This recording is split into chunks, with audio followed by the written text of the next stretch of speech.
नमस्कार, आपके साथ मैं हूं सपना मदेश और आप देख रहे हैं जगत न्यूज 24। तो आइए शुरुआत करते हैं कुछ खास खबरों से। सागौर थाना क्षेत्र में एक दिल दहला देने वाली घटना सामने आई, जहां एक 22 वर्षीय युवती नेहा कछवाया ने 2 दिन पूर्व मानसिक प्रताड़ना से तंग आकर अपने ही घर में आग लगाकर आत्महत्या कर ली थी। घटना की सूचना मिलते ही पुलिस प्रशासन में हड़कंप मच गया। पुलिस को मृतका के कमरे से 22 पन्नों की एक विस्तृत नोटबुक मिली है, जिसे सुसाइड नोट माना जा रहा है।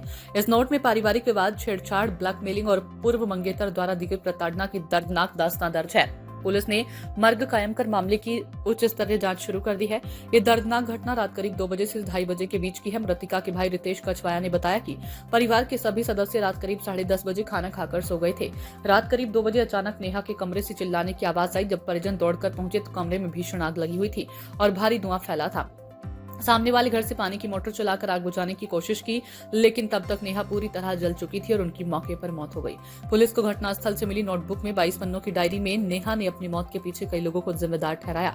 नेहा ने लिखा है कि उनके भाई रितेश की पत्नी रीना गोयल और उनके माई के पक्ष के लोग पूरे परिवार को लंबे समय से प्रताड़ित कर रहे थे। भाभी ने नेहा के दिवंगत पिता रमेश चंद्र कछवाया पर बेहद घिनौने और झूठे लांछन लगाए थे, जिससे आहत होकर उनके पिता को घर छोड़ने पर मजबूर होना पड़ा था। परिवार ने गंभीर आर्थिक तंगी के बावजूद चांदी के जेवर 20,000 रुपए में गिरवी रखकर भाभी के लिए पायल खरीदी थी, लेकिन इसके बाद भी कलेश खत्म नहीं हुआ। नेहा ने आगे लिखा कि भाभी के भाई महेश गोयल ने घर रीना के नाम न करने पर पूरे परिवार को झूठे दहेज केस में फंसाकर जेल भिजवाने की धमकी दी थी। इतना ही नहीं, नेहा ने आरोप लगाया कि भाभी ने भाइयों ने उनके साथ छेड़छाड़ की थी और विरोध करने पर वीडियो वायरल करने की धमकी देकर लगातार ब्लैकमेल कर रहे थे। कुछ समय पूर्व भाभी के मायके जाकर खुद दवा खाकर गर्भपात करने का मामला भी सामने आया था, जिसका झूठा आरोप रीना के परिवार ने नेहा के पिता पर मढ़ दिया था। नेहा ने एक फोन कॉल रिकॉर्डिंग का भी जिक्र किया, जिसमें भाभी अपने जीजा से आपत्तिजनक बातें कर रही थी, जिससे उनके पिता बेहद दुखी थे। पारिवारिक कलेश के अलावा नेहा अपनी जिंदगी में भी गंभीर दौर से गुजर रही थी। उन्होंने अपने पुराने मंगेतर गोलू, पिता गोपाल परिहार, उसके परिवार के सदस्यों तथा सुनील की एक महिला मित्र विशाखा पर भी गंभीर मानसिक आरोप लगाए हैं। नेहा के अनुसार इन सभी चौतरफा परिस्थिति और ब्लैकमेलिंग के कारण वह पिछले कई दिनों से भारी मानसिक दबाव और अवसाद में जारी रही थी।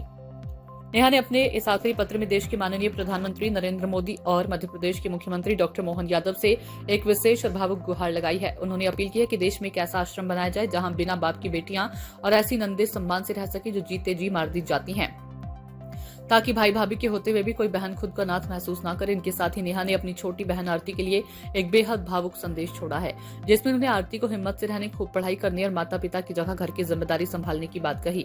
मामले की गंभीरता को देखते हुए नगर पुलिस अधीक्षक पीथमपुर कमल सिंह चौहान और सागौर थाना प्रभारी प्रकाश सरोदे ने घटनास्थल का बारीकी से निरीक्षण किया। थाना प्रभारी उप निरीक्षक प्रकाश सरोदे ने बताया कि पुलिस ने शव को कब्जे में लेकर पोस्टमार्टम के लिए सीएचसी पीथमपुर भेज दिया गया। मृतका के परिजनों के द्वारा सौंपी गई 22 पन्नों की नोटबुक को विधिवत जब्त कर लिया गया है और उसमें लिखे तथ्यों का गहराई से अध्ययन किया जा रहा है। वरिष्ठ अधिकारियों के मार्गदर्शन में मामले की हर कोण से जांच की जा रही है और विधिक राय लेकर दोषियों के खिलाफ सख्त वैधानिक कार्रवाई की जाएगी।